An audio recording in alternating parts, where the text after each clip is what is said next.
Bonjour à toutes et à tous. Et bien, ravi de vous accueillir si nombreuses, si nombreux pour, j'allais dire, la fin de cette rétrospective qui a commencé jeudi soir avec la projection des Cheyennes de John Ford, projection rétrospective donc consacrée aux 70 mm, ce format si particulier, ce format de pellicule qui permet d'avoir une image encore plus grande et qui a le double avantage, si la copie est belle, d'avoir à la fois un grand écran et une meilleure définition d'image et une meilleure définition de détail, c'est-à-dire donc c'est un format qui a souvent été consacré à des films spectaculaires, mais comme vous le verrez cet après-midi avec Starman, le spectaculaire n'empêche pas l'intime, voilà, même en 70 mm. Le film de cet après-midi, donc Starman, qui clôt cette rétrospective 70 mm, film de John Carpenter, 1984. En 1984, Carpenter a fait 10 films. C'est son donc 10e long métrage. Il tourne depuis exactement 10 ans et il a fait des films aussi importants. Ils n'étaient pas perçus comme ça à l'époque, mais on le sait aujourd'hui. Des films aussi importants que Assaut, par exemple, Halloween, New York 1997, Fog et puis The Thing, ou encore Christine. Bref, en même temps, Starman, vous allez, si vous le voyez, vous le redécouvrez, c'est un film particulier dans la filmographie de John Carpenter. On pourrait presque dire que c'est le contre-champ ou l'exception à tout le reste de la filmographie. On aura l'occasion d'en reparler avec Jean-Baptiste Toré, que beaucoup d'entre vous connaissent. On aura l'occasion d'en parler avec lui après le film, de dialoguer ensemble et avec vous pour parler de Starman, pour parler de John Carpenter. Jean-Baptiste est cinéaste, il est ancien critique, il est historien du cinéma hollywoodien en particulier. Je ne citerai que 3 de ses derniers ouvrages, l'essai qu'il a consacré à Michael Mann, un livre justement consacré à John Carpenter chez Magnani Éditeur, et chez le même éditeur, nous avons signé un ouvrage en commun qui s'appelle Road Movie USA. Si je cite ce dernier livre, c'est aussi parce que Starman est un road movie, et que d'une certaine manière, cette projection nous permettait de boucler la boucle. Donc Starman, au road movie, lui aussi. Jean-Baptiste, si tu veux dire quelques mots du film avant qu'on le projette, et puis on reviendra évidemment en parler après. Déjà, bonjour à tous. Moi, je ne pensais pas qu'il y aurait autant de monde en fait, aujourd'hui. Alors, oui, tu as déjà dit beaucoup de choses, Bernard. Et puis ta formule spectaculaire, intime, c'est très bien. Non, c'est vrai, c'est vachement bien. Donc, j'en ai d'autres. J'en ai d'autres, je les garde pour après. Non, mais alors, oui, en 2 mots, on ne va pas parler du film précisément, parce qu'effectivement, vous avez entendu, on a le mot science-fiction en tête, road movie, parfois on pouvait dire à l'époque comédie romantique.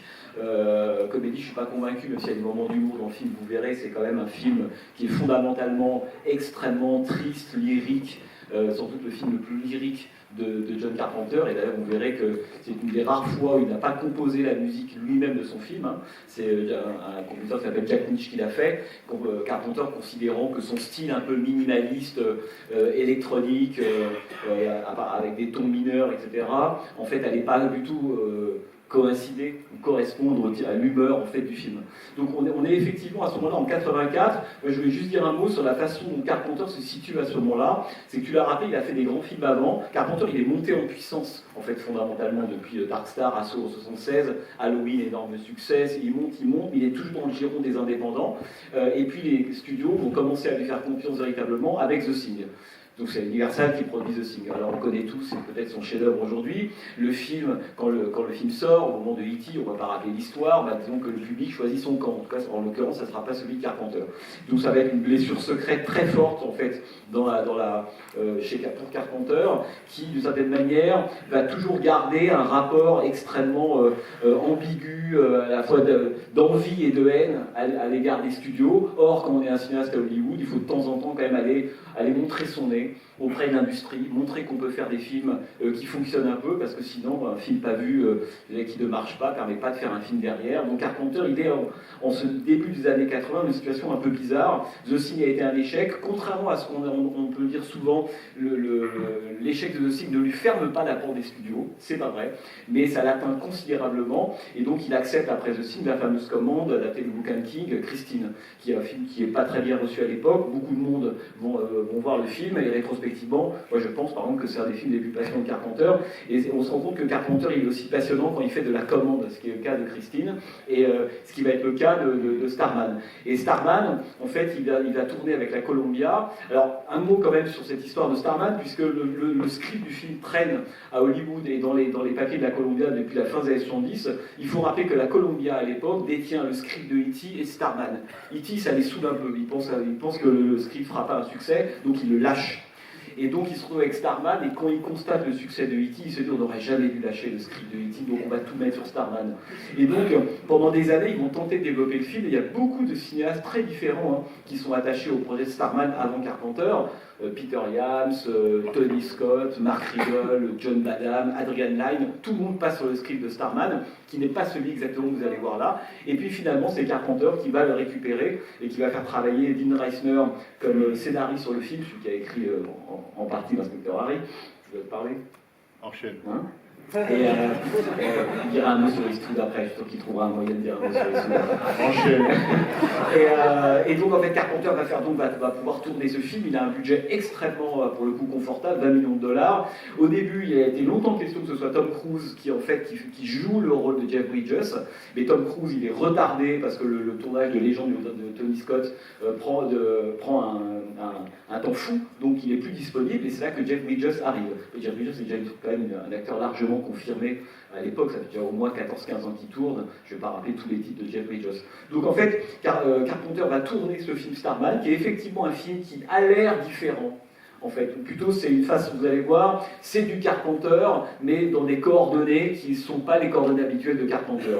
La peur, le mal, voilà, le petit groupe, etc. On n'a pas ça dans le film, et pourtant c'est un film qui est profondément carpenterien, on pourrait dire. Je rappelle juste qu'à l'époque, Carpenter, qui tourne le film, sa femme accouche de son premier enfant, il a toujours dit que c'est quelque chose qui l'a beaucoup marqué. Toute dernière chose, quand même, qu'il faut quand même dire, à mon avis, quand même, sur le film, c'est que effectivement, on peut parler de road movie, on peut parler de films de science-fiction, on parlera de ça, de films sur le deuil, parce que pour moi, c'est un très grand film sur le deuil. C'est d'abord ça, à mon avis, Starman, on y reviendra. Mais Carpenter, à l'époque, précisait quelque chose d'important, c'est qu'au milieu des années 80 à Hollywood, il y a une sorte de surenchère d'effets. On pourrait dire technologique et technique, ILM, voilà, tout le monde, c'est quelque chose qui envahit véritablement les films hollywoodiens. Et Carpenter, contrairement à ce qu'on aurait pu attendre, en fait se méfie de ça et il dit moi j'ai voulu faire un film presque contre les effets spéciaux. Les sont là, ils sont minimalistes, vous allez voir, ils ont vieilli, certains sont ratés au début, mais c'est pas ça qui l'intéressait. Vous allez voir comment est-ce que le film en fait déjoue en permanence les scènes spectaculaires qu'on attend, en tout cas au début des années 80, de guerre, de science-fiction, etc. Donc voilà, écoutez, bonne projection, on en reparle juste après. J'ai oublié des trucs, mais on en reparlera. Merci beaucoup.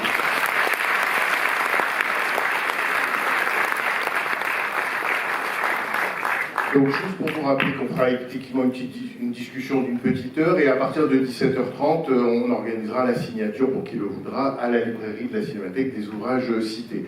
Je profite quand même de dire un dernier mot, puisque vous le savez ou vous ne le savez pas, et je vais vous l'apprendre.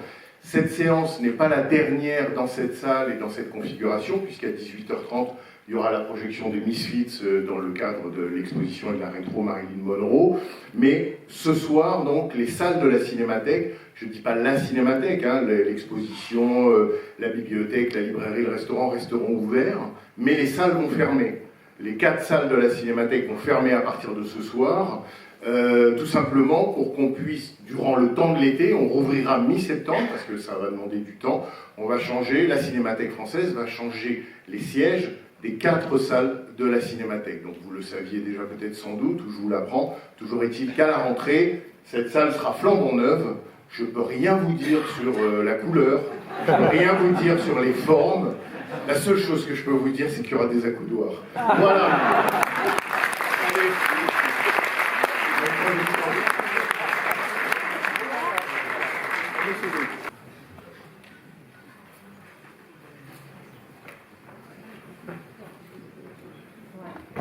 Voilà. C'était Starman, et franchement c'était une superbe projection, très belle copie 70 mm, des collections de la Cinémathèque, et franchement c'était un bonheur. Donc Starman, on disait 1984, tu as commencé à dire dans l'introduction où le film se situait dans la carrière de Carpenter, c'est-à-dire à un moment un peu névralgique pour lui, un peu sensible, sortant d'un échec. Hein. On sait qu'à Hollywood, vous valez ce que vaut au box-office votre dernier film en date. Donc, en quelque sorte, il doit faire la preuve de son employabilité, d'une certaine manière. Et en même temps, ce sujet, même s'il lui échoue, l'attire, l'intéresse.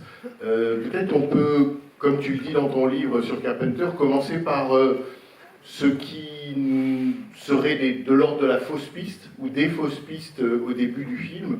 J'entends par fausse piste ce qui pourrait donner le sentiment que ça va être un film de Carpenter tel qu'on les a vus, et qui va évidemment se déployer autrement.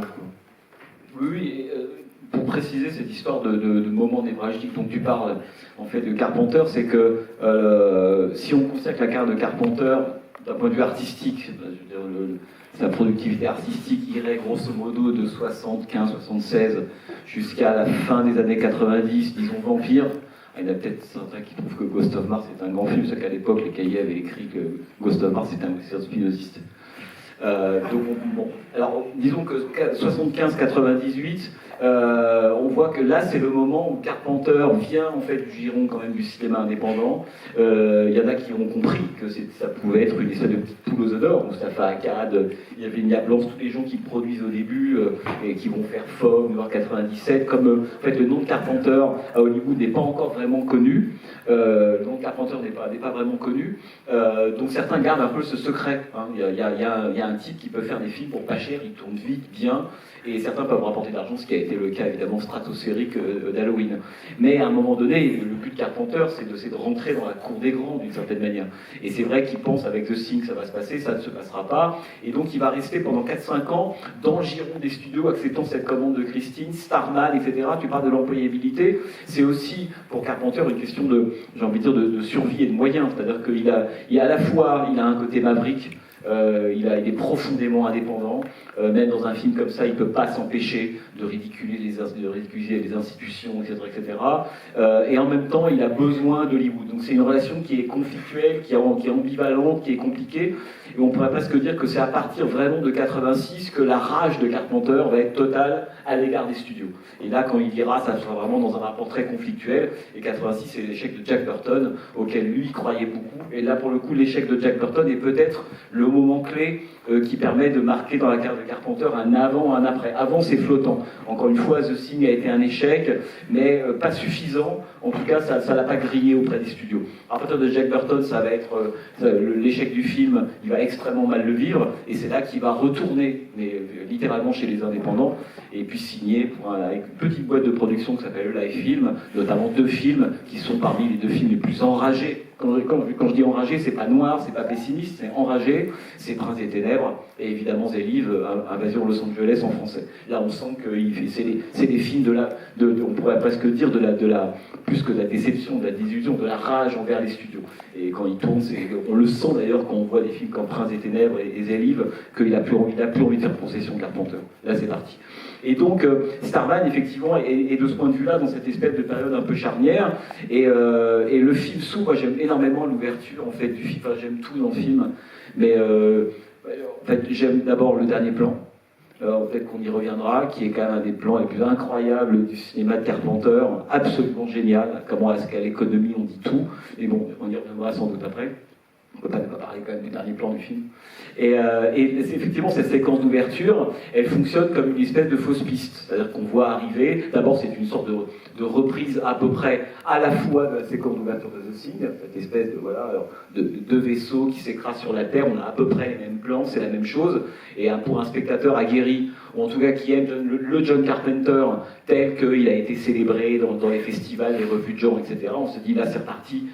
C'est reparti pour l'horreur. C'est reparti pour l'horreur. Cette espèce de petite lumière bleue qui arrive, ça va être terrible, quoi. Ça va être The Thing Flare, quoi, version Flare.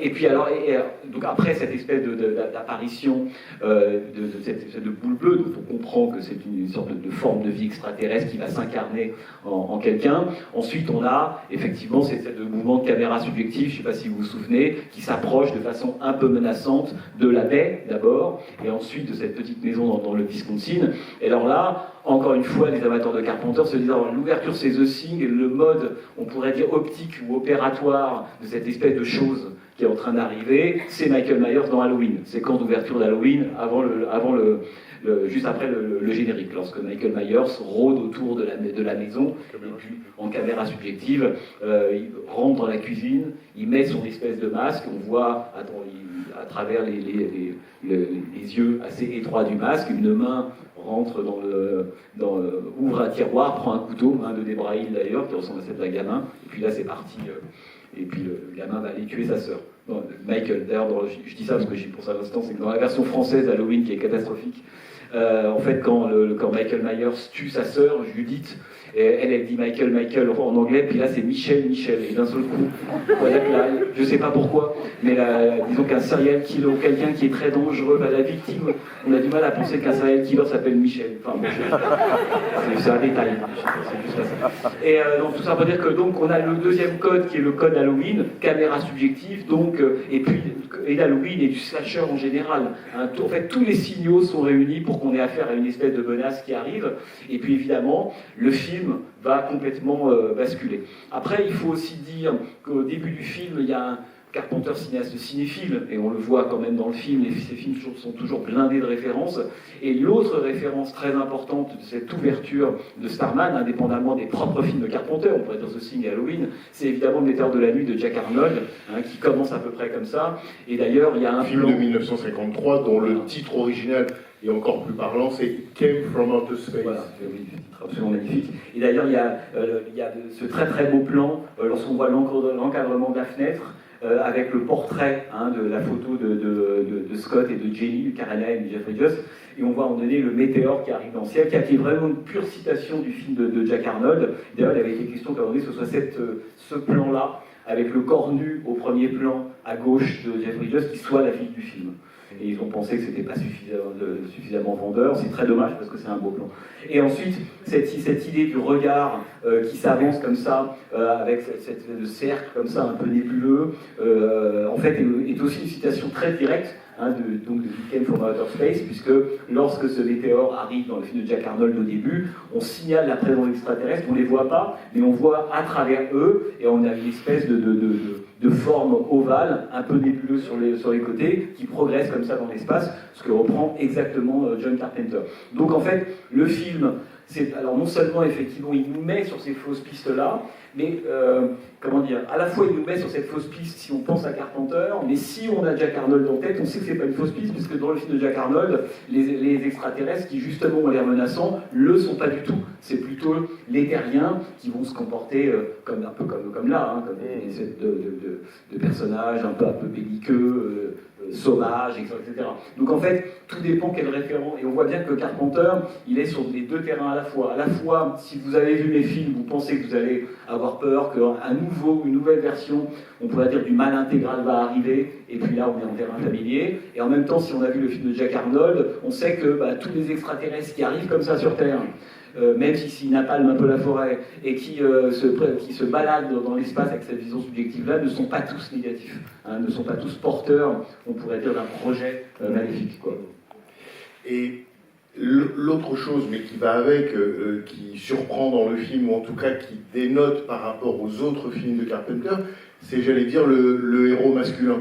C'est-à-dire que là, disons d'ordinaire ou d'habitude, on va prendre l'habitude que les héros de Carpenter, le héros principal, le personnage principal, est souvent un personnage réfractaire à l'autorité, c'est souvent un professionnel, et c'est souvent quelqu'un qui, rue dans les brancards, et s'impose ça. Ou alors, c'est la version, on pourrait dire, terrible, du psycho-killer.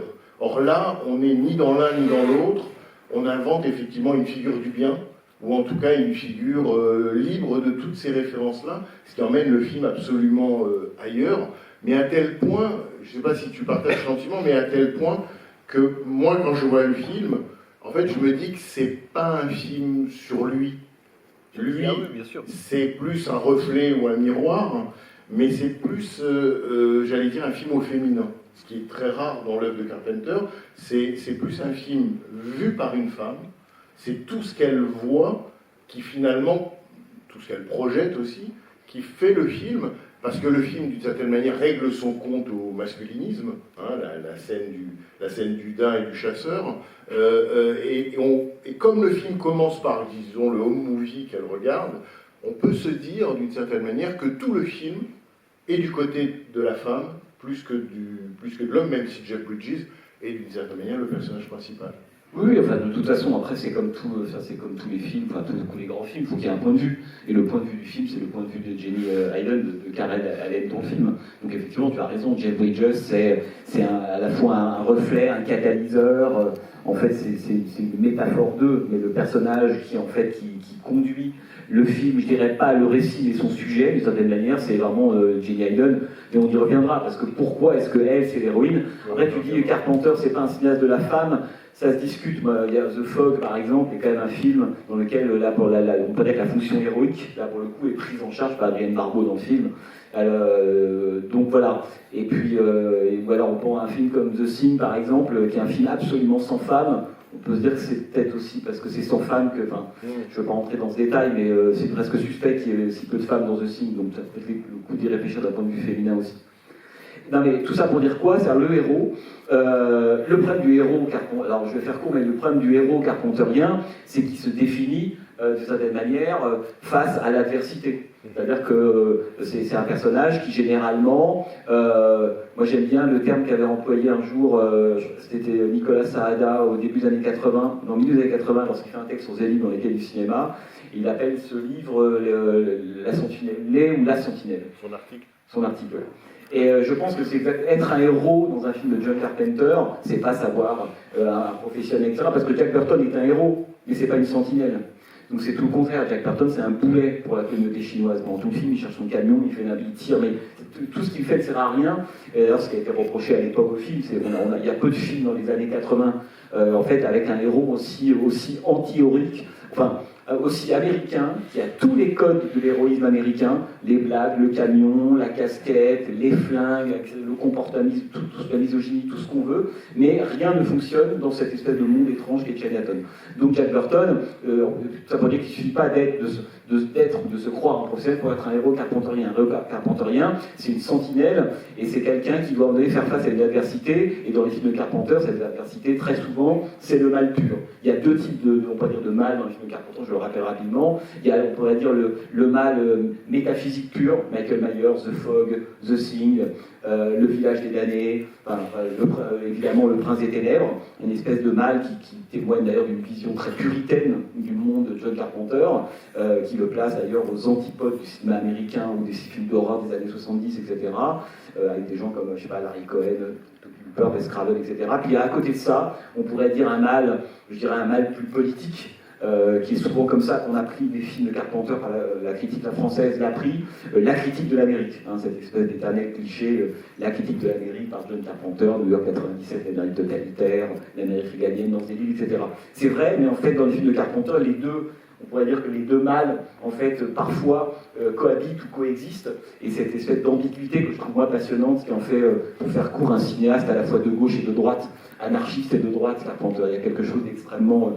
et je dirais qu'en France, on avait du mal à prendre la dimension puritaine de son cinéma, parce que croire au mal pur, c'est pas quelque chose qui est répandu dans les autres films. Donc ça pour dire que c'est ça, on pourrait dire, l'antagonisme qui va permettre à un héros dans un film de Carpenter de se définir.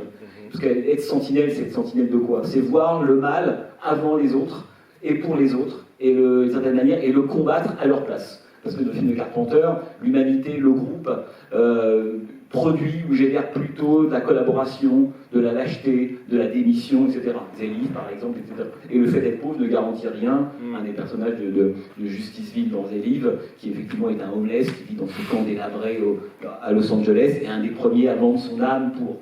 Donc Carpenter ne croit pas du tout au collectif, absolument pas. Pour lui, dès qu'il y a collectif, dès que des gens s'agrègent, il y a risque de trahison de collaboration, etc. Donc le héros carpenterien, il est seul en général, ou alors c'est une petite poignée de gens qui, à un moment donné, de façon, on va dire très auxienne, partagent un intérêt ponctuel, circonscrit et commun. C'est pas au nom d'une vision du monde, etc. C'est à un moment donné, le flic d'assaut et le Napoléon Wilson, le prisonnier, ben, ils ont une tâche très concrète qui est de lutter contre cette horde d'assaillants invisibles, etc. Donc, voilà les conditions, on pourrait presque dire, pour être un héros. Là, tout le problème dans Starman, enfin tout le problème, c'est que, évidemment... La différence. La différence, des fois quand je dis problème, c'est au sens mathématique du terme, c'est-à-dire où est l'antagonisme? Où est l'antagoniste? Alors, il y a les antagonistes de pacotille. Fox et la bande, les militaires, Washington, enfin, voilà, tous ces gens-là. Mais c'est pas très intéressant. On l'a déjà vu 1500 fois. Carpenter fait ses gammes. Et en fait, on sent que voilà, c'est l'institution, on tape dessus, ils sont ridicules, etc. etc. Bon. Mais on pourrait presque dire, de façon un peu métaphysique, c'est que je pense que ce contre quoi les personnages luttent dans le film, c'est pas le mal. C'est pas un monstre, c'est pas un brouillard, etc. C'est le passage du temps. Moi, quand je revois à chaque fois Starman, je me dis ce qui manque dans Starman, c'est le temps. Donc, à Jenny Hayden, il lui a manqué du temps avec son mari décédé d'un accident tragiquement, évidemment trop tôt. Jeff Bridges, donc le Scott alien, lui, ce qui lui manque, c'est du temps, parce qu'il n'a que 3 jours pour rejoindre le cratère, sinon il va mourir. Et tout le monde est pris comme ça, par cette espèce de temps. Et d'ailleurs, j'aime beaucoup la rencontre entre Charles Martin Smith, je t'amènerai après sur lui, et les deux à la fin dans le Indian County, là en Arizona, tout près du Meteor Crater. Et lorsque l'autre lui dit, mais finalement, qu'est-ce que vous avez retenu de cette population, de cette civilisation que vous avez vue, sachant que la civilisation c'est quand même l'Amérique. On reviendra sur la bouffe parce que il faut vraiment atterrir qu'aux États-Unis pour qu'on repart sur Mars, avoir une nostalgie de la bouffe des diners américains. Ça, et Dieu sait que j'en ai fait. Mais même après 20 ou 25 ans, voilà, je ne peux pas trouver que l'apple pie, c'est quand même le truc le plus terrifique de la bouffe sur Terre. Mais bon, je pense que c'était je voulais le dire parce que à chaque fois ça me frappe, cette espèce d'américanocentrisme qui, même pour Carpenter, est quand même toujours incroyable. Non, mais tout ça peut-être qu'on se retrouve à ce moment-là dans l'Indian County, et effectivement, et Jeff Bridges leur dit, en fait, qu'est-ce qu'il a retenu en fait de son voyage sur Terre? Un, la diversité. Hein, et l'autre, il dit, vous avez une capacité en fait à donner le meilleur de vous-même lorsque vous êtes dans une situation critique. Ça, on pourrait presque dire, c'est le bréviaire du héros carpenterien. Et d'une certaine manière, c'est ce qu'il dit à Charles Martin Smith. En gros, si tu veux être un héros dans un film dans lequel tu es en train de jouer, qui est un film de John Carpenter, ben, il faut que tu sois ça. Alors l'autre, on sent quand même, j'y reviendrai parce que c'est un personnage de Charles Martin Smith, alors qui est physiquement bizarre. Le scientifique, la Marc Sherman, mais qui dès le début en fait est à côté. C'est-à-dire qu'il a beau travailler en freelance, d'après ce qu'on croit comprendre, il vient de l'université, donc complètement méprisé par les institutions, etc. Dès le début du film, moi j'adore sa présentation à Charles Martin Smith, parce qu'en fait, parfois, avant de le voir lui, on voit un match de basket à la télé. Et je dis ça parce que moi, qui ai souvent vu Carpenter, notamment dans son bureau à Los Angeles, à chaque fois qu'on rentre dans son bureau, la télé est allumée, il y a un match de basket. Ce qui veut dire que quand un personnage est présenté par un match de basket à la télé, il est forcément du côté du bien. Donc avant même qu'on ait vu la tête de Charles Martin Smith, on sait qu'il est de ce côté-là. Et puis après, il a tout ce qu'il faut, il bouffe, enfin il a vraiment, c'est le pré-americana, hein, les doigts gras, la pizza, je ne sais même plus ce qu'il mange, une pizza ou un hamburger, enfin de la sauce partout, etc. Mais il y a un petit détail dans le plan qui est assez beau, je ne sais pas si vous avez vu ces espèces de boules. Hein, il y a une espèce de travelling qui passe de la télévision à lui en train de manger, et dans le décor de sa chambre, enfin de son foutoir, on pourrait dire, il y a ces espèces de petites boules qui sont, quand on avait souvent ça, il y a une quinzaine. Ouais, je ne sais plus comment ça s'appelle. Pardon ? Voilà, là on a un professionnel, je ferai appel à vous plus tard, si jamais j'ai des questions un peu scientifiques. Et voilà, le balancier de Newton. Et le balancier de Newton, c'est des boules. En fait, c'est des boules grises qui anticipent évidemment l'apparition des boules grises casse-côtes, en fait. Et ce qui veut dire que ça met aussi ce personnage, du côté des plutôt, avec beaucoup de guillemets, des bons de John Carpenter, la façon dont il est présenté, etc. Mais il va lui falloir du temps pour éclore comme héros de Carpenter. C'est pas Snake Plissken. Snake Plissken, quand il rentre dans le cadre, le héros d'Escape from New York, Escape from LA, là, en 2 secondes, le cadre, l'héroïsation, son look, la barbe, tous les cons autour, c'est une évidence.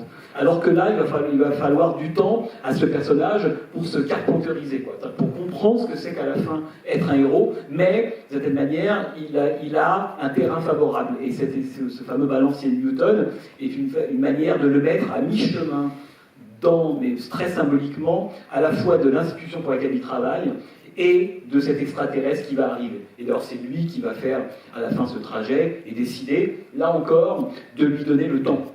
Hein, c'est encore une fois, c'est l'enjeu.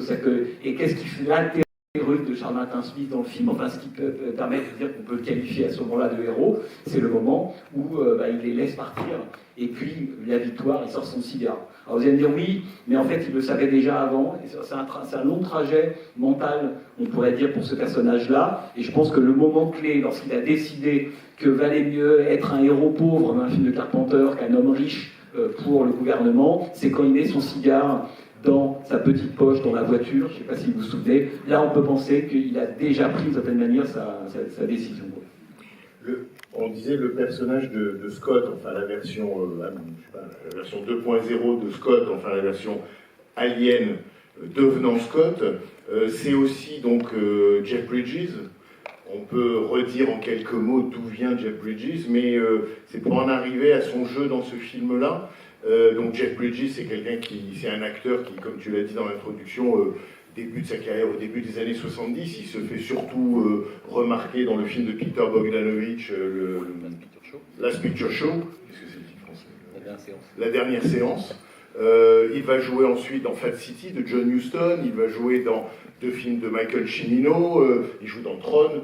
Et puis donc on est au début des années 80, donc c'est un acteur important du cinéma hollywoodien, et on se disait que c'était important de rappeler ou de vous dire qu'il a pour ce rôle-là dû faire un travail presque à rebours.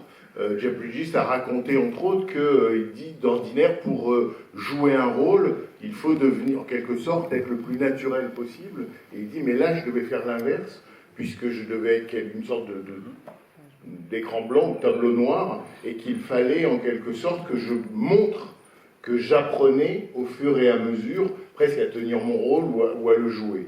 Et il a dit entre autres que pour suggérer l'alien et donc la différence corporelle entre l'alien et l'humain, il s'était inspiré du comportement des oiseaux.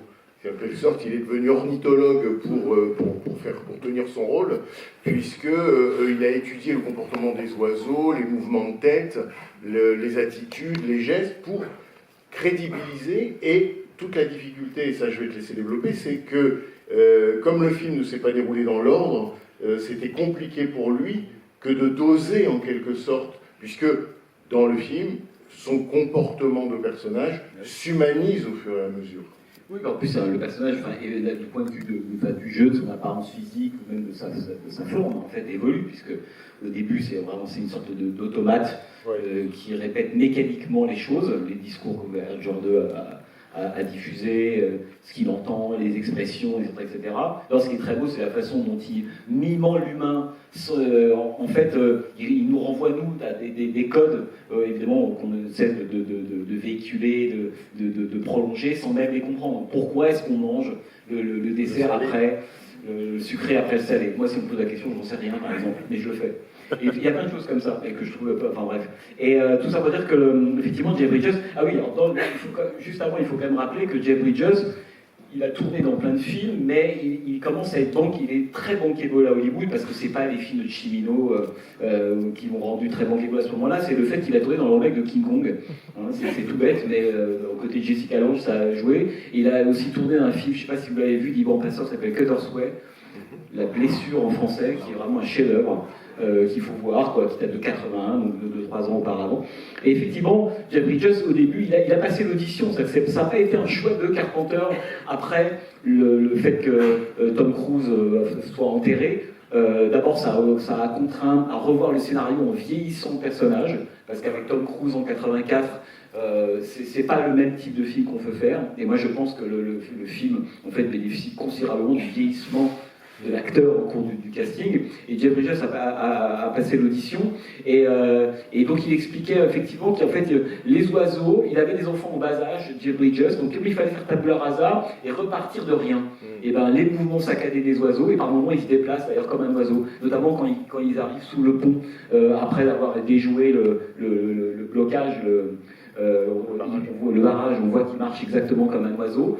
Il a aussi beaucoup regardé ses enfants en bas âge marcher à quatre pattes sur le tapis. Ça l'a beaucoup inspiré, des mouvements pas coordonnés, comment ça fonctionne, etc. Donc il a fait sa petite tambouille, on pourrait presque dire. Et ce qui a été effectivement compliqué, c'est que le tournage, le film n'a pas été tourné dans l'ordre, évidemment, comme ça arrive extrêmement souvent, dans l'ordre chronologique, c'est-à-dire grosso modo du Wisconsin, au nord, plutôt est des États-Unis, jusqu'à l'Arizona. En fait, ils ont commencé par tourner la séquence d'ouverture, qui a été tournée par les extérieurs en studio. La séquence d'ouverture de la baraque. Dans la maison, dans le Wisconsin. Pas l'extérieur, mais l'intérieur, ça a été tourné donc dans les studios à Los Angeles. Et ensuite, ils sont tout de suite allés tourner la fin, dans le Meteor Crater en Arizona. Donc, on voit bien que se sont succédés au moment du tournage les deux états les plus extrêmes en termes de jeu de Jeff Bridges, qu'il a dû commencer en étant celui en fait qui émerge et qui naît, qui est une sorte de surface d'incarnation qui peu à peu se prend vie. Et à la fin, c'est une version un peu, il me fait pas penser de la façon dont il joue là. Me fait penser un peu à la façon dont il joue dans la toute dernière séquence du Carnaval de Michael Cimino, lorsqu'il a été battu à mort, on le voit dans le champ de blé, et là il y a un truc de fatigue, de dérèglement, on sent que le personnage est en train de s'éteindre, et je pense que Jeff Bridges s'est dit, tiens, à 10 ans, j'ai joué à peu près la même chose, et il rejoue le personnage qu'il jouait, exactement le moment où on sent que d'ailleurs, même du point de vue du maquillage, etc. Et donc, en fait, Jeff Bridges avait, en tout cas c'est ce qu'il racontait, c'est sa façon de travailler, qu'en fait quand il lit un scénario, il note toutes les scènes dans lesquelles il apparaît, et il remplit des feuilles justement pour rétablir sur ses propres feuilles à lui la chronologie de son personnage. Ce qui fait qu'à tout moment du tournage, si on lui dit là on tourne la séquence 1, la 15, la 20, etc., lui sait dans quelle chronologie ou à quel stade de l'évolution de son personnage, quand le personnage doit évoluer, évidemment là c'est flagrant, grâce à ces deux feuilles qu'il a en permanence avec lui pour ne pas se perdre d'une certaine manière, parce qu'on voit bien qu'un film comme ça, c'est très compliqué. Dans la chronologie du personnage. Et on voit bien que dans les dernières séquences, il parle à peu près normalement, il a un vocabulaire qui est beaucoup plus nourri, et d'ailleurs, le fait que, on pourrait presque dire que l'effet d'illusion avec le Scott retrouvé tel qu'il a existé, nous on l'a pas vu, mais tel que Jenny, en fait, l'a connu, fonctionne à plein, évidemment, à la fin du film. En fait, il devient, avant de partir, intégralement le Scott que Jenny a connu avant qu'il meure, ce qui est très très beau comme idée d'ailleurs. C'est le mot contribue à l'émotion de la fin. Contribue, c'est qu'en fait, à ce moment-là, en fait, parce que évidemment tout le film, vous l'aurez compris, est quand même l'histoire du deuil de cette femme, en fait du deuil qu'elle n'arrive pas à faire, qu'elle n'a pas pu faire, et puis cette phrase qui est peut-être la phrase du film, qui est, enfin il y en a deux, mais il y en a une qui est extraordinaire. En fait, je pense que c'est là le sujet du film. Lorsqu'ils sont tous les deux pris en stop, la camionnette des Indiens, avec Monument de Vallée, alors là c'est parti pour les références, etc., donc on va passer vite dessus. Et donc ils ont une discussion, Scott et Jenny, dans ce fourgon, arrive l'idée du gamin, enfin toutes ces choses-là. Et au début elle lui fait un peu un reproche, parce qu'elle l'a retrouvé, il avait pris la route, il avait disparu, et elle commence à éprouver des sentiments qu'on éprouve à l'égard de quelqu'un qu'on connaît depuis longtemps et son compagnon. Elle n'aurait pas fait ça évidemment au tout début du film, elle lui dit bah, t'aurais quand même pu me dire que tu partais, etc. Et elle lui dit tu aurais pu quand même me dire au revoir. Et je pense que ça, c'est exactement le sujet du film. Tout le film, c'est ça. C'est que le film va réparer, d'une certaine manière, cette espèce de femme inconsolable, qui d'ailleurs, quand on dit cette femme, mais c'est le cas pour tout le monde, quand on perd un être cher, etc., d'avoir le sentiment qu'on n'a pas eu le temps de lui dire au revoir. Et donc, on pourrait presque se dire, bon, ça c'est une interprétation un peu délirante, mais j'ai bien y croire quand même, on pourrait presque se dire que le début du film, elle est devant cette espèce de film en super 8. On reviendra après sur le rôle du cinéma dans le film, parce que je pense que c'est très important.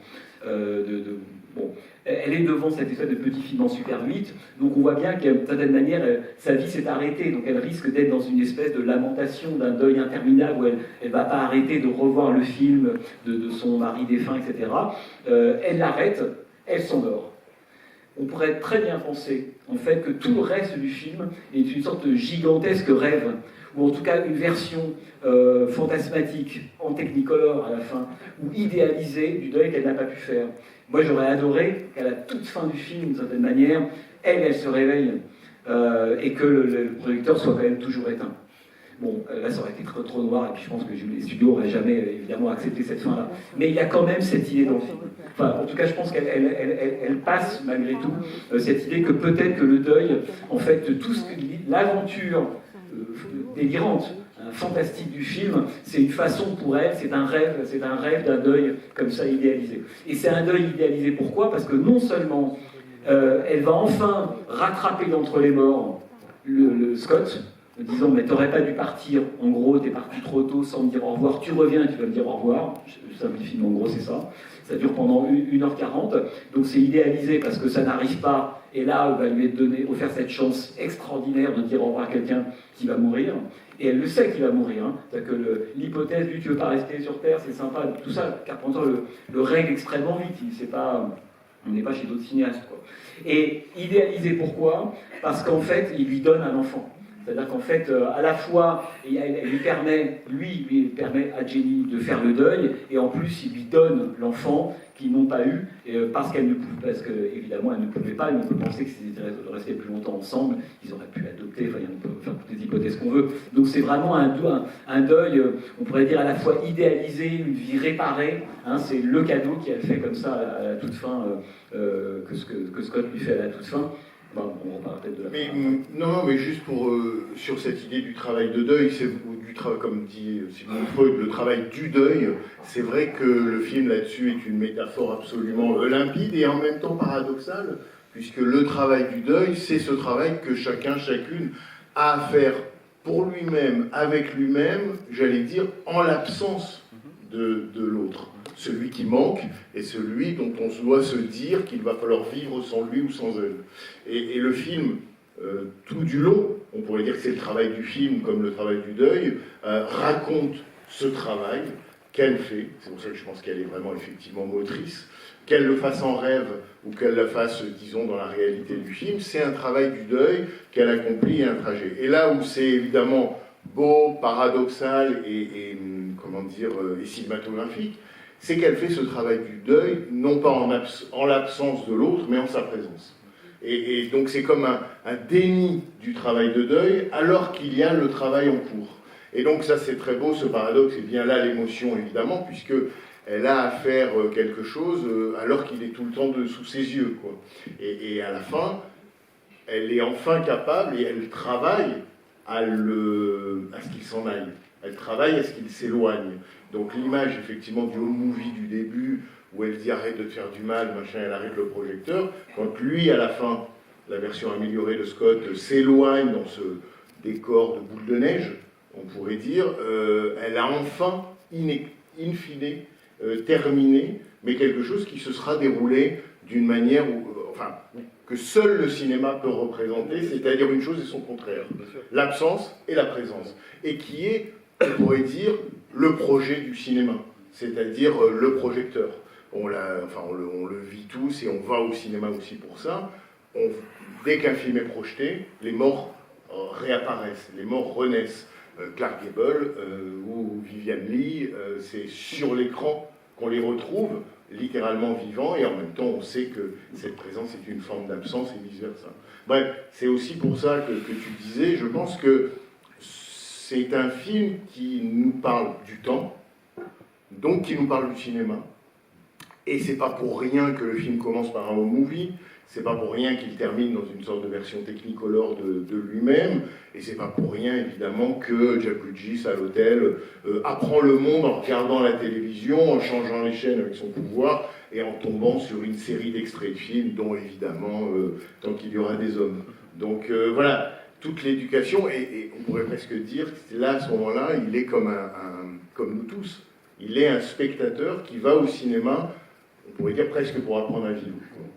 Oui, bah, c'est toute la beauté du film, hein, sur la façon qu'il utilise le cinéma comme une métaphore. Moi, en fait, quand on regarde le film, le comportement effectivement de Jeff Bridges, qui regarde la charge de la Brigade Rouge de Gordon Douglas, donc il y aura des hommes, enfin qui voit ses films, et évidemment la question du home movie au début. En fait, quand on pense à ça, moi je pense toujours évidemment à un auteur qui s'appelle Stanley Cavell, hein, qui est vraiment cette idée qu'en fait, ça s'appelait alors de Vincennes. Et à cette idée quand même en fait, le cinéma, en fait, c'est de la leçon de vie, nous apprend en fait en réalité à vivre, et c'est pas uniquement un divertissement, enfin en tout cas quelque chose qui est séparé de nous. Hein, il y a une espèce en fait, le fait de voir un film ou de voir des personnages sur un écran de cinéma leur donne vie et les intègre à notre vie. Hein, c'est la dimension consolatoire ou consolante, hein, si on veut, du cinéma, et je pense qu'il y a, je pense pas du tout que John Carpenter ait vu Stanley Cavell, mais en tout cas on est vraiment dans cette espèce d'idée-là, et c'est pour ça que il y a un effet qui est un peu raté aujourd'hui, au moment où on voit le personnage de Jeff Bridges sortir de la photo au tout début et re-rentrer, je sais pas si vous vous souvenez. Oui, en 3D. En 3D. Bon. En fait, c'est une espèce presque de figuration un peu maladroite, quoi, mais de cette idée-là. En fait, que tout ce qui va arriver, en fait, ça vient des films, hein, d'une certaine manière. Parce que Jeff Bridges est d'abord un mort qu'on regarde c'est le cinéma. Voilà. Et on regarde un mort, la projection d'un mort en train de s'amuser, tirer, etc. etc. Et ce mort-là, il a le pouvoir, de cette manière, de ressortir, de s'incarner et de venir accomplir ce travail auprès des vivants. Quand tu disais absence et présence, c'est vrai. Et c'est ça que je trouve très beau dans le film jusqu'à la fin. Il faut qu'elle prenne en fait le temps. La question, c'est pas on va changer de logiciel et puis tu vas revenir et tu vas rester. Ça, c'est pas du deuil, ça c'est le conte de fées à 3 sous de plein de films des années 80, c'est pas ça du tout. Non, tu vas revenir, mais tu vas mourir au bon moment, je vais t'accompagner dans la mort, mais tous les deux on va être raccords au moment où tu meurs et au moment où je te dis au revoir. C'est ça le deuil réussi, et c'est pour ça que j'adore le dernier plan du film, qui est incroyable, parce que le vaisseau, etc., là j'adore comment est-ce que Carpenter en fait dégage toute l'espèce de la séquence pyrotechnique qu'on attend. Les hélicos, Apocalypse, les types surarmés, on se dit ça va péter, là, ça va être enfin. Et en fait, en un plan, ils ont disparu. Ils les posent. Ils les posent, c'est fini, on les verra plus, on s'en fout. C'était, de cette manière, c'était un non-événement, c'est pas là que ça se jouait, évidemment, etc. Et on voit cette espèce de sphère qui tombe comme ça sur le cratère, la séquence Technicolor, qui vraiment. Hommage au Vélodrame, hein, de certaine manière. Là, on est vraiment les flocons. On est presque dans une fin à la Douglaseur, les flocons. D'ailleurs, mon hypothèse, c'est que la chemise rouge et noire qu'a Starman, c'est celle de Rock Hudson dans tout ce que c'est permet. On oublie ce que je viens de dire, mais je l'ai quand même en tête. Et donc, tout dernier plan du film, on voit comme ça Karen Allen, Jenny Hayden. En fait, lui s'éloigne. Et c'est intéressant de voir que, sans couper les cheveux en quatre, mais c'est quand même important, c'est que dans cette séquence-là, on a Karen Allen et Jeff Bridges dans le même plan, qui sont ensemble. Ils lui donnent la boule, qu'est-ce que je vais en faire, le bébé saura, etc. Ils sont réunis dans cette espèce de boule de neige dont tu parles en Technicolor, il n'y a pas plus fake que ça. Et ensuite, ils s'éloignent, et on a le gros plan sur Karen Allen. Ce qui est drôle, c'est qu'on a le contre-champ, il manque de ce plan-là. C'est-à-dire qu'on aurait pu penser que Carpenter choisisse de filmer beaucoup plus proche, en fait, le visage de Jeff Bridges une première fois, retour sur Karen Allen, et là, il disparaît dans la profondeur de champ, il disparaît magiquement, et c'est fini. Là, en fait, ce qui manque dans cette séquence-là, en réalité, c'est le contre-champ de Jeff Bridges.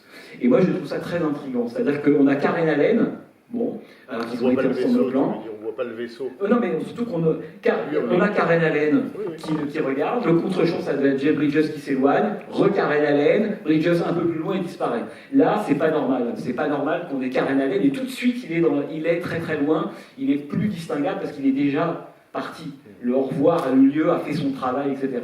Mais ce qui est très très beau, c'est le fait que c'est le tout dernier plan du film. On se dit, il y aura un autre plan derrière ça. Et donc Karen Allen qui voit le vaisseau, le vent partir. D'abord, on remarque le changement de lumière. Donc après la fantaisie du deuil, retour au réel. Maintenant, elle va pouvoir réinvestir la réalité, donc changement de lumière, retour à la vraie lumière du Meteor Crater d'Arizona, et pas cette espèce de lumière fantasmée. Et là, ce qui est génial, c'est que la caméra remonte extrêmement lentement. Alors ça, pour moi, c'est un coup de génie, parce qu'on croit à ce moment-là, dans ce plan, lorsque la caméra est fixe, que c'est Karen Allen qui regarde le vaisseau en train de partir, et alors que la caméra est en train de monter, en fait, on se rend compte que non. C'est Scott qui est en train de la regarder. Et donc ça veut dire qu'il arrive, Carpenter, à faire un champ et un contre-champ en un seul plan. C'est-à-dire qu'il nous dit, là, elle regarde, on est avec elle, qu'est-ce qu'elle va voir? Ben non, c'était déjà là, la caméra remonte, autrement dit, elle regarde l'homme partir autant que l'homme qui part la regarde en train de s'éloigner, etc. Et ça, c'est une idée poétique absolument superbe qui renvoie toujours à l'incroyable précision de la mise en scène chez Carpenter. Et comme il nous reste peu de temps, je vais tout de suite vous donner la parole. Juste dire, comme tu as cité Stanley Cavell, La projection du monde, je ne peux m'empêcher, moi, quand je vois ce film, de me dire, parce que l'un des grands sujets de Stanley Cavell, c'était la comédie du remariage. Et ce film est un film hybride, hein, vous l'avez compris, comédie romantique, road movie, on n'aura pas le temps d'en parler ici, mais peu importe. La question de la manière dont le film, j'allais dire, précipite plusieurs genres, et d'une certaine manière, on peut se dire que c'est ce que Cavell appelait une comédie du remariage, c'est-à-dire cette forme hollywoodienne qui s'est manifestée dans quelques comédies des années 30 et 40, où, en quelque sorte, un couple séparé se donne les moyens d'une seconde chance et d'avoir la possibilité à la fin de terminer unis là où ils avaient commencé désunis. Il y a tout un corpus de films que Cavell a identifié et sur lesquels il a travaillé, et d'une certaine manière, ça serait un surjon tardif et paradoxal, puisqu'évidemment à la fin il y a séparation, mais si le sujet du film c'est le temps, alors effectivement... Juste avant j'ai oublié, on a oublié de signaler qu'une des références de Carpenter, c'était quand même New York, Miami de Frank Capra. Hein, pour ceux qui ont en tête, hein, comment un homme et une femme, Clark Gable et Colbert, en fait, vont tomber amoureux lors d'un voyage en bus, qui ne fait pas New York, Miami, mais qui fait Miami, New York. Ça, de toute façon, on pourrait dire le film est le croisement très exact du Météore de la nuit et de New York, Miami. Voilà, c'est ça le précipité du film, c'est comme ça qu'il naît en quelque sorte presque de la collision entre ces deux films qui a priori n'ont rien en commun, mais qui, pour un road movie, disons des années 80, pour le dire vite, tel qu'on a pu le développer dans le livre, dans les années 80, le meilleur du road movie en quelque sorte a eu lieu dans les années 70, et il en reste en quelque sorte les débris. Et chaque film, et ils sont plusieurs dans ce cas, je pense à comment s'appelle le film de Catherine Bigelow, Near Dark, aux frontières de l'aube, ou Dangereuse sous tout rapport de Jonathan Demme, ou le film d'Albert Brooks, Lost in America. Voilà, tout un corpus de films des années 80, dont celui-ci, où c'est comme si le road movie n'avait plus d'énergie, n'avait plus d'essence, littéralement, et que donc il fallait aller chercher dans d'autres genres la possibilité de le réanimer, ou de le ranimer, ou de le raviver. Et donc il y a tout un petit corpus de films dans les années 80 qui se nourrissent en quelque sorte d'autres genres. Alors ça peut être le western aussi, ou une sorte de western second, qui, comme dans Aux frontières de l'aube. Bref, tout ça pour dire rapidement que c'est aussi un road movie, mais un road movie des années 80 qui va littéralement se nourrir d'autres genres pour continuer d'exister. Est-ce que vous avez, peut-être pour prendre 2, 3, voilà, questions, remarques, plutôt des questions, mais faites bref pour qu'on puisse en prendre plus. Allez-y. Moi, ma question sera très rapide, c'est est-ce que le Carpenter des années 80, qui est un Carpenter qui entame sa deuxième décennie de cinéaste, est un Carpenter qui réagit, vous parliez du désenchantement, le fait qu'il ne croit pas tellement au collectif, le héros carpenterien qui est quelqu'un d'isolé, c'est quelqu'un qui réagit au désenchantement des années 80, cette espèce de virage ultra-libéral et conservateur des États-Unis incarné par Ronald Reagan, ou est-ce que c'est quelque chose qui était déjà présent, en sous-jacent, chez Carpenter, avant même ce virage politique officiel, si j'ose dire? Escape from New York, hein. Oui, enfin dans le sens, disons cette critique de l'Amérique, à la fois, en fait c'est comme tous les cinéastes, enfin c'est comme beaucoup de cinéastes américains, cette espèce de rapport, on a parlé d'Altman ici même il y a 3-4 mois, je ne sais plus, c'est qu'il faut tout prendre en volume et en bloc. Hein, c'est à la fois, c'est comme là dans le film de Carpenter, dans Starman, ce qui est assez beau, c'est de voir à la fois sa critique de travers d'Américains moyens, les chasseurs, l'autre qui drague une fille, on lui propose un morceau de viande, etc. etc. Et c'est vrai en plus. Bon. Donc mais en même temps, cette Americana, c'est aussi la serveuse absolument adorable qui existe très rapidement. C'est un personnage formidable qui est écrit vraiment en l'espace de quelques secondes. Voilà, qui est La capable serveuse qui lui apporte l'apple pie. qui apporte Apple Pie. Donc, genre, son rapport, par exemple, là, à l'Americana dans Starman, il est un peu comme Altman, et pourtant Carpenter n'aime pas Robert Altman, mais à la fois critique, sévère et absolument amoureux. C'est-à-dire qu'il filme l'Amérique. Il y a un côté travelogue dans Starman. On a envie d'aller dans tous les spots où il s'arrête. Je veux dire, en plus, il passe beaucoup de temps dans le Tennessee, en fait, parce qu'ils ont un parcours. En fait, quand on regarde un peu concrètement où ils sont, ils vont très très vite du Tennessee, en fait, au Nouveau-Mexique. Il y a un truc, voilà, c'est un peu bizarre en termes de déplacement. Bon. Oui, donc le rapport de Carpenter, les années 80, en fait, oui, Reagan, évidemment, d'une certaine manière, cette critique-là, elle est déjà présente dans Escape from New York, elle est déjà présente dans Assaut, le premier surgissement des flics dans la séquence prologue d'Assaut. Donc en fait, ça on pourrait passer la dimension un peu indépendant, un peu maverick, un peu anard de Carpenter, anti-institution, anti-flic, et évidemment, dans les années 80, le problème des années 80, c'est que pour lui, ça correspond plus avec une marginalisation à partir de 86-87. C'est-à-dire qu'à la fois, l'Amérique se durcit du point de vue de ce qu'on n'aime pas dans l'Amérique, et en même temps, la carrière de Carpenter, elle est un peu compliquée. C'est-à-dire qu'après l'échec de Jack Burton, c'est un peu... Là, il va commencer à rentrer, même le personnage, même les entretiens qu'il donne à l'époque, il va presque surjouer le rôle du Maverick Carpenter. Moi, je me souviens d'une couverture, je crois que c'était de Starfix, en 86-86, où il fait un doigt d'honneur à la caméra, et c'est la couve de Starfix à l'époque. En fait, là, il a compris que c'est fini. C'est-à-dire qu'il a essayé d'être sympa, en fait, pendant 5-6 ans avec les studios, des compromissions, etc. En fait, il n'a jamais été totalement content, en fait, de la façon dont ça s'est passé. Et à partir de 87, Croix et Ténèbres, 88, Zélive, là, il lâche les chevaux. Et il va devenir presque, du point de vue du personnage et de ses propos, objectivement, la caricature de lui-même, par moment, hein, surjouant le côté anti-institution, anard, anti-anti, et disant toujours à la fin de chacune des phrases, oui, moi j'ai fait ce film pour le chèque, où je m'en fous de savoir qui va faire Halloween 12 ou Halloween 15, du moment qu'on fait un chèque, je suis un capitaliste. Il y a toujours avoir cette double, en fait, ou cette ambivalence-là chez Carpenter, quoi. Bonjour. Oui. Il y a eu des remakes des films de Carpenter, il y a aussi des projets de remake, dont Starman. Est-ce que vous savez ce que Carpenter peut en penser, ou qu'est-ce que vous en pensez, vous? J'en ai aucune idée, très franchement. Je ne savais même pas qu'il y avait un projet. C'est une série télé. Vous parlez de la série télé? Il y avait eu des projets de remake de Starman. Ah oui, non, parce qu'il y a eu une série télé. Carpenter, il s'en fout des remakes. Enfin, il ne les aime pas par principe. Lui, ce qui l'intéresse, c'est qu'il touche un chèque.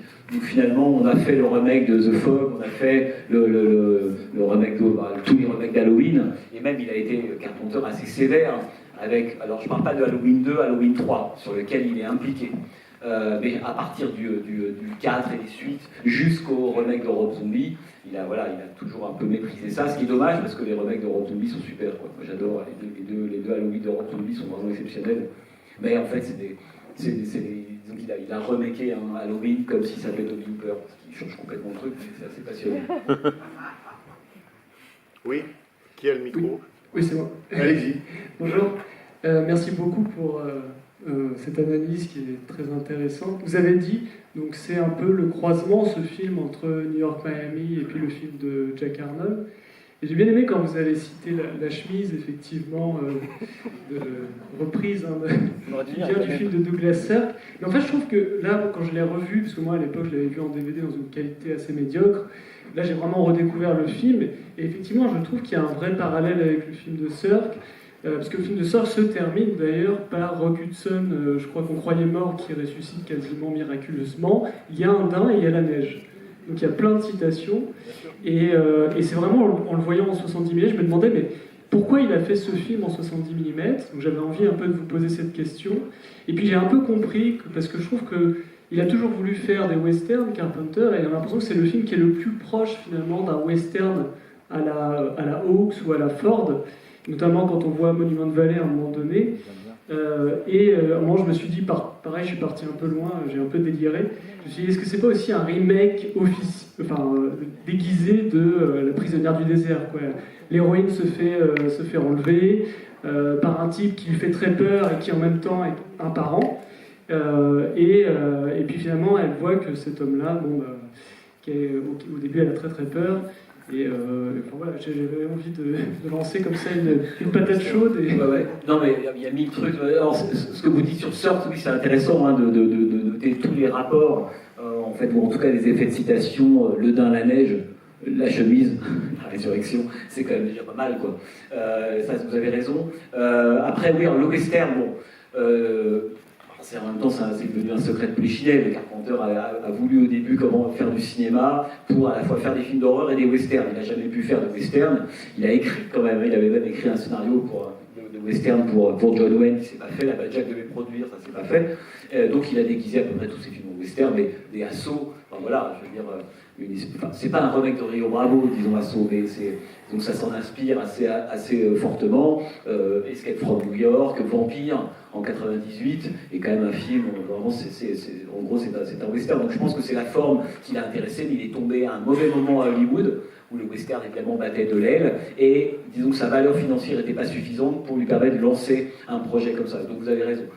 Sur The Searchers, La prisonnière du désert, c'est compliqué le rapport entre les deux films, parce que en fait tout le problème de Starman, c'est que Jenny Hayden, c'est la première remarque qu'elle a, quoi, lorsque lui réapparaît, tourne sa tête et elle voit le corps nu, en tout cas le corps nu d'un parfait sosie, ou d'une parfaite réplique en fait de son mari, et elle dit Scott pour interrogation, et il va lui falloir du temps pour faire court, accepter qu'à l'intérieur de cet autre-là, qui est donc l'extraterrestre qui vient de surgir à partir d'un bambin absolument dégueulasse, on dirait It's Alive, qui monte, et puis c'est quand même, c'est inquiétant, enfin, évidemment, elle sort le flingue, etc. Mais donc le premier rapport qu'elle a avec cette espèce de figure de Scott, le fameux Scott 2.0, c'est grosso modo l'idée que c'est un autre qui a pris les traits du même. Alors on se dit c'est parti, Body Snatchers, qui est quand même une des matrices de tellement de films, mais aussi de John Carpenter. Bon. Donc tout le problème de Jenny Hayden, ça va être en fait non pas d'aller mettre de l'autre dans du même, hein, ce qui est là pour le coup le cas de John Wayne dans Searchers, vous voyez, ça va être de mettre du même dans l'autre, et à la fin, jusqu'à l'écraser complètement. C'est-à-dire qu'à la fin, Scott 2.0 est devenu Scott 1.0. Mais ça, il faut 1h40. Parce que le Scott 2.0, pour faire court, il y a plus d'autres que de même. Voilà. À la fin, il n'y a plus que du même. Voilà, il n'y a plus que du même. Donc, d'une certaine manière, le trajet, en fait, je comprends ce que vous dites sur The Searchers, mais ça fonctionne si on le prend du point de vue de Natalie Wood, et pas du point de vue de John Wayne. Du point de vue de John Wayne, c'est presque tout le contraire, d'une certaine manière. Ah oui, c'est ça, exactement. Oui, c'est ça. Ouais. On prend une dernière question. Et lui aussi, et John Wayne s'en va dans la profondeur. Enfin, il y a 1000 rapports, bien sûr. Allez-y. Oui, je voulais vous interroger sur la musique de Jack Nicholson. Ouais. Quel a été le rapport avec John Carpenter? Ils ont été assez liés sur le projet. Oui, non, en fait, John Carpenter, comme je vous le disais au tout début, lui d'habitude, je crois que c'est 3 ou 4 films, il n'a pas fait les musiques de ses films. Ça avait d'ailleurs commencé avec Ennio Morricone pour The Thing. Et en fait, John Carpenter, c'est quelqu'un dont le père était professeur de musique, qui a fait la musique depuis tout petit. Carpenter a passé son adolescence dans le Kentucky, ensuite il est parti à Los Angeles en 68, d'ailleurs à l'USC, donc il était dans un environnement musical, son père était prof de musique, etc. Il a toujours fait des instruments, il joue du piano et du violon, enfin du clavier et du violon, et donc il a composé la plupart de ses films pour plein de raisons, et il le fait généralement après coup, c'est pas quelqu'un qui compose avant, c'est qu'une fois qu'il a fait son montage, il se dit qu'est-ce qu'il faut comme musique, comme ritournelle, comme son, et on sait combien même au fil des années, c'est devenu des musiques cultissimes du Carpenter qui ont été d'ailleurs récupérées par l'univers de la techno, du rap, du sample, enfin c'est quelque chose... Lui-même donne des concerts. Il donne des concerts, il fait des concerts où il rejoue, peut-être certains d'entre vous ont assisté à des concerts de Carpenter, hein. Il vient pendant 1h10, il rejoue les thèmes de ses films, un peu plus rock, avec plus de guitare électrique, les extraits derrière, avec son fils et son neveu. Voilà, 1h10, ça coûte très cher. Et c'est vachement bien.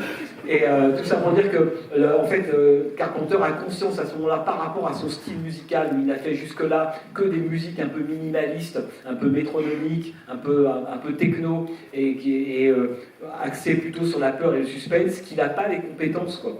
Tout simplement pour faire la musique un peu lyrique, mélodrame, de comédie romantique. Et le thème de Jack Nitzsche est génial. Et d'ailleurs, là on n'a pas le temps d'en parler, mais c'est très très beau de voir la façon dont l'utilisation le thème éclot en fait petit à petit pour exploser à la fin. Parce que ça va, évidemment, ça colle avec la relation entre Jenny et Scott, d'une certaine manière, qui à la fin émerge ou explose littéralement. Donc, comme si le thème était le symbole du dégel entre les deux personnages et de leur reconnaissance mutuelle.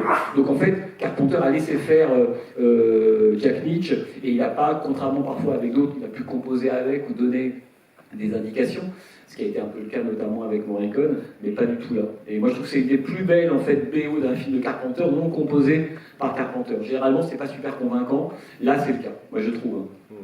Juste pour ajouter, Carpenter a dit que, puisque le producteur était Michael Douglas, que la seule intervention de Michael Douglas a été de lui proposer de travailler avec Jack Nitzsche, et Carpenter a dit que c'était le producteur avec lequel il s'était le mieux entendu, puisqu'il n'était jamais intervenu sauf pour ça, et que ce choix était judicieux, et qu'il était ravi de la composition de Jack Nitzsche. Bon, voilà, pour ajouter un élément factuel de la relation et comment ça s'est, tel qu'on peut le reconstituer, passé entre les deux. Mais il y a juste une dernière chose que je voulais dire par rapport à cette question du western et du road movie, parce qu'évidemment, l'un étant la forme continuée de l'autre. Hein.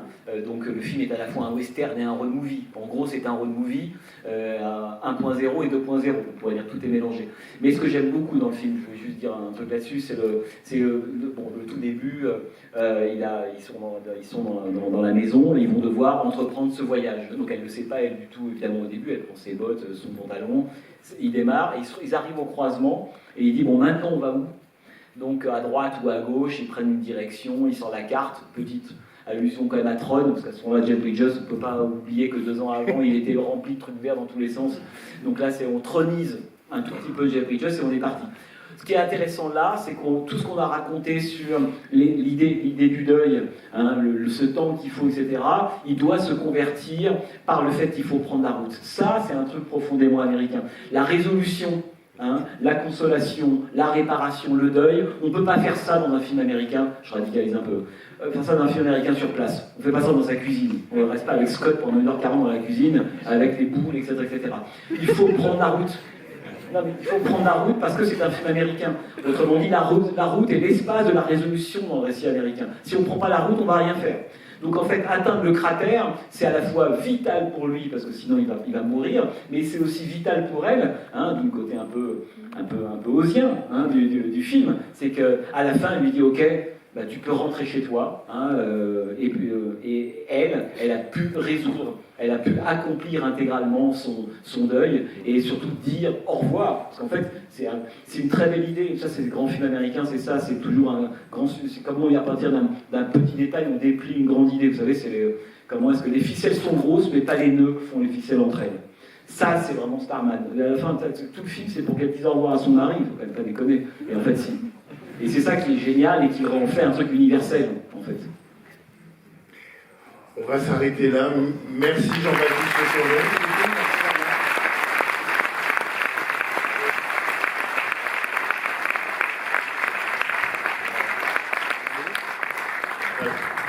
Et pour celles et ceux qui le veulent, on se retrouve sur la mezzanine devant la librairie. Merci.